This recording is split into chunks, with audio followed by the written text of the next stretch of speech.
Halo, assalamualaikum warahmatullahi wabarakatuh, teman-teman semuanya. Kembali lagi dengan dua mata kaki. Oke teman-teman, seperti biasa kita membahas tentang normalisasi kali ya. Tapi kemarin-kemarin tentang kali di daerah Bekasi dan sekitarnya.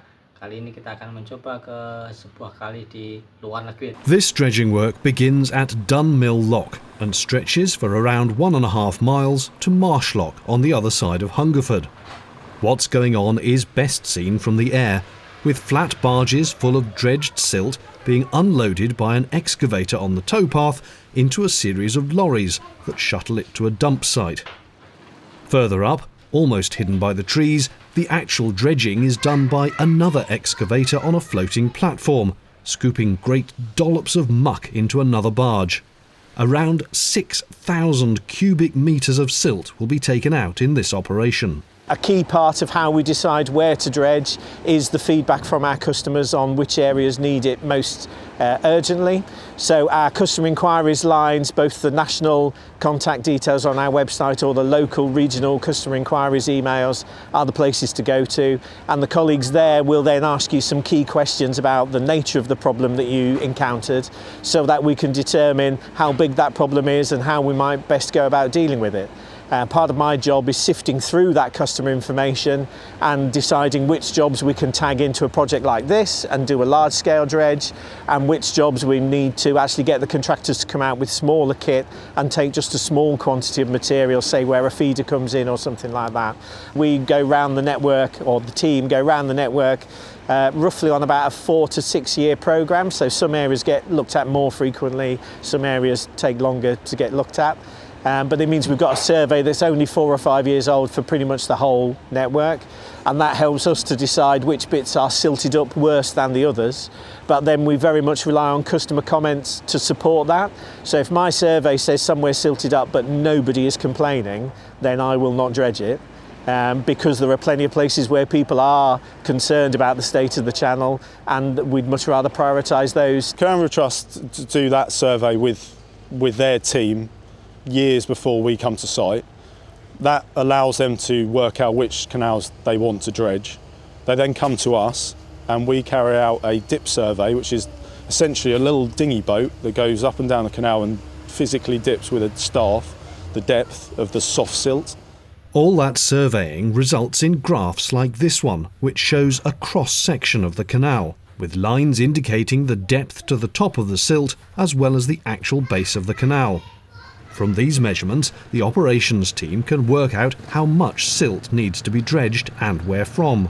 And the technology guiding the person operating the dredger is very much in the traditional style of the canals. In other words, it's quite low-tech. Our operators are very experienced. They've done it for many, many years, so they have a very good understanding of what we do. Essentially, it's as simple as having a mark on the arm of the excavator that shows the depth that they need to dig to. Marks aside, I'm told that the operators are so good that they can feel through the controls when the bucket reaches the bottom of the canal. Whilst there's some fairly big machinery in use on this site, not all dredging work requires the same level of gear. The contractors also have very small amphibious dredgers that they can track into the canal, that can shift much smaller quantities of material direct onto the bank for us. In some cases we can use long reach excavators on the bank to direct dredge. We can also use much smaller kit than this on the narrow canals. Because the Kent and Avon is a broad canal, they're using large hoppers here, which obviously wouldn't fit on most waterways. So there's a range of kit available to scale to the job that needs doing, and there's kit bigger than this. Obviously for places like Gloucester Docks and the River Severn and the River Trent, then we use much larger pieces of equipment than this because the scale of the waterway is bigger.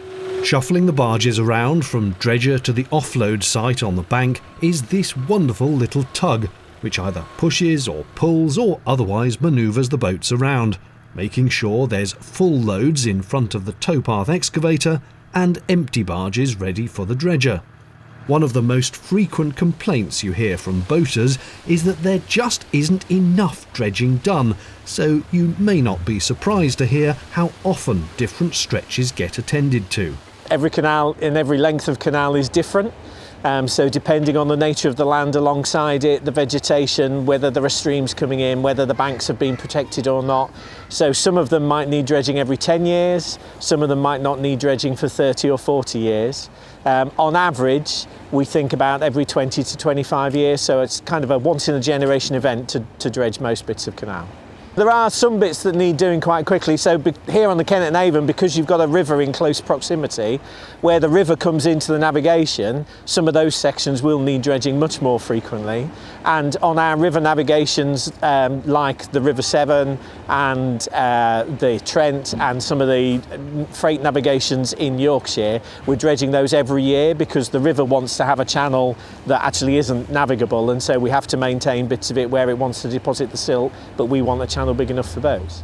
Being a former boater who liked to moor in quiet rural locations, I often found a lack of depth near the edges of canals, so you couldn't get into the side to tie up, was quite frustrating. But it turns out there's a good historical reason for this. We have to remember that some of the canals were built like that in the first place, that they were shallow dishes. Working boats would never have expected to moor everywhere along the length. They would only have moored at lock approaches, at bridge approaches, or at proper defined moorings and wharfs. So actually the idea that we can just moor anywhere we like is quite a modern change. And if the banks haven't been bank protected, then actually you should not expect to be able to get into the bank at all. That's what gangplanks are for. With a regular procession of lorry loads of muck being taken away, you are no doubt wondering where it then gets disposed of. The CRT can't exactly chuck it over a neighbour's fence and hope no one notices. Quite apart from the legalities, the volumes involved would make that a smidge impractical. We dredge an average of about 100,000 cubes a year at the moment, so 100,000 cubic metres, that's about 140,000 tonnes. A big chunk of that is on the river dredging, so some of that gets released back into the river and is carried away by the water. Some of it goes into our own lagoon sites, so on the River Weaver at Acton we have a huge lagoon that's about 14, 15 acres, and that we offload our material directly into that. Here on the K&A, the material's going off-site, but it's going to an agricultural field where it'll be spread as an agricultural improver and ploughed into the land. And that's pretty much returning material from where it came, as obviously the bulk of the siltation on a rural canal like this is material washed off the land back into the canal. That disposal field lies about a mile away from the canal, and it's here you get an idea of the sheer scale that dredging involves. You see the cars and machinery in the corner, and here's the field being covered in vast amounts of silt. It's formed of organic material, mostly in this area. It includes valuable nutrients which are good for the soil. We do a chemical analysis on the sediment to prove that it's going to be suitable and beneficial to the receiving soil, and it's a good soil conditioner. When the lorries arrive, they first reverse onto the site. Then the container is lifted to offload the muck into a hole dug out for the purpose. However, as any canal boater knows, there's not just silky smooth mud down below, but all kinds of stuff, from bicycles and shopping trolleys to mobile phones and dropped windlasses. Those obviously can't be spread on the field, so they need to be filtered out. That's done by scooping the silt from the dump hole and dropping it through this machine, which jiggles it around on a grating.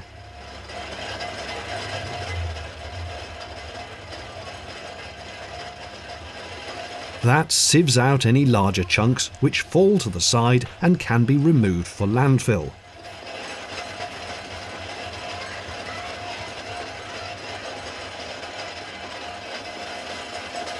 The soft mud drops straight through the grate, goes up the conveyor belt and off the end into another pile, which is then pushed around the field by a mud plough.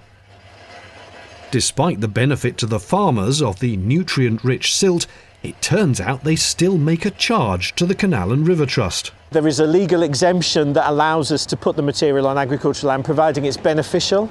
But although the farmers receive that benefit of fertiliser, of course, in the normal course of their work, they'd be quite happy to not have us on their land, and so they do demand some payment. So yes, everything costs, unfortunately. And as you might expect, it's the cost that prevents more of this useful work being done. This is part of an £8 million programme of works nationally, which we're managing. The value of these works alone, it's just 2.5 kilometres, is a tad under £400,000. So it's a big chunk of money. We'd all like to do more dredging, but we have to spread the amount of money that we have on maintenance across all of the activities. There's no point me dredging all of the canals out so that there isn't a gram of silt in there. If all of our locks and bridges and embankments and aqueducts have failed, then there'd be nowhere to boat to and no water to boat on. So it has to be a balance of the available resources across everything. We currently spend between £7 and £8 million a year on dredging, which is about 7 or 8% of our annual maintenance spend in total, and that's enough to keep the network going. Yes, we could spend more. Yes, it would be great if we could spend more on that, but then other parts of the network would suffer as a result. So at the moment, that's the balance that we have.